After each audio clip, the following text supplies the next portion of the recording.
Hey, I'm Matthew from University of Alberta. I'm going to talk about our paper, Eagle Eye, Extreme Pose Action Grader using detaiL bird's eye view. This is a joint work with detaiL and me.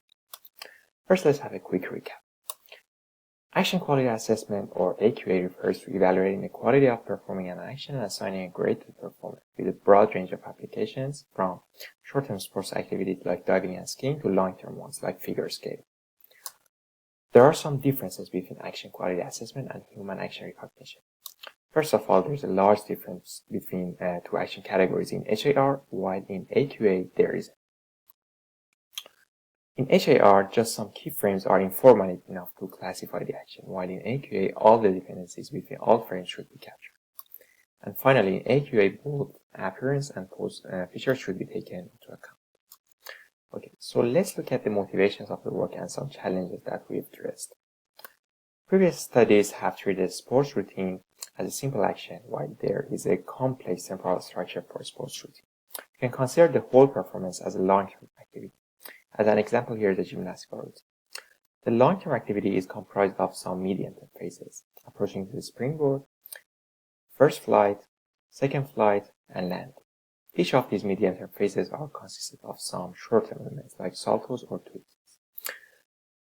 The judge should have a keen eye for details while still looking from the bird's eye view on the whole routine. The well execution of each short-term element as well as having an overall smooth performance in medium-term phases would result in a high score. So unlike previous studies that mainly focus on fine-grained dependencies, we try to capture both.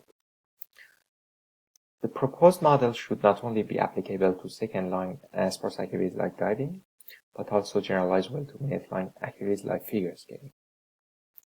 As I mentioned before, the assessment is based on both appearance and pose features. But the thing is, how can we estimate the pose sequence in such extreme cases with unusual body contortions? And how can we capture dependencies between different body parts?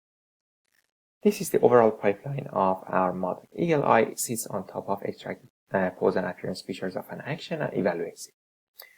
It is a two-stream modular network. Joint coordination assessment stream is comprised of a stack of JCA blocks. Let's look at the architecture. First, there are some multi-scale temporal kernels to capture the temporal dependencies of joints in rhythmic patterns with different tempos. In the next step, the temporal-wide separable child convolutions extract the dependencies in the semantic subspace in which each channel represents an individual joint. At the next step, a set of virtual superjoints are formed by employing a set of average poolings with different kernel and stride sizes along channels. So next JCA blocks would be able to capture dependencies between different body parts.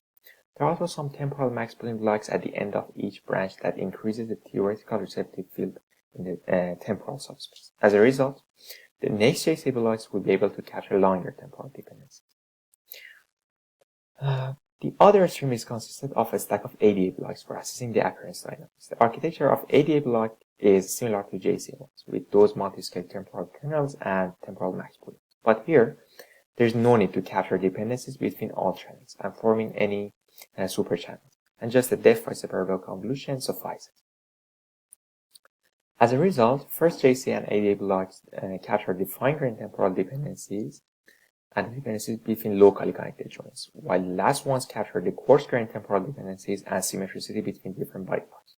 Obviously, for minute-long activities, we will need more blocks to the stack. Current pose data sets mostly include normal activities, and pose trackers are not able to estimate the pose in such extreme pose contortions. Here you can see some of pose results. We have introduced a data set of 7,500 extreme pose annotated images from different fields, which is called generalized expose. The HRNet pose estimator is entangled with the visual object tracker to track the pose of the performer. Here you can see some of the results on the below. Here are the quantitative results of assessing actions for both second-long activities and minute-long figure skating. The evaluation metric is Spearman's rank correlation. As you can see, proposed network outperforms the previous ones.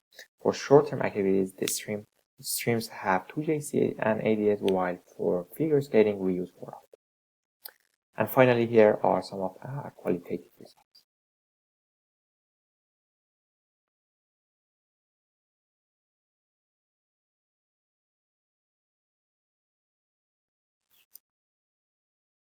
Thank you.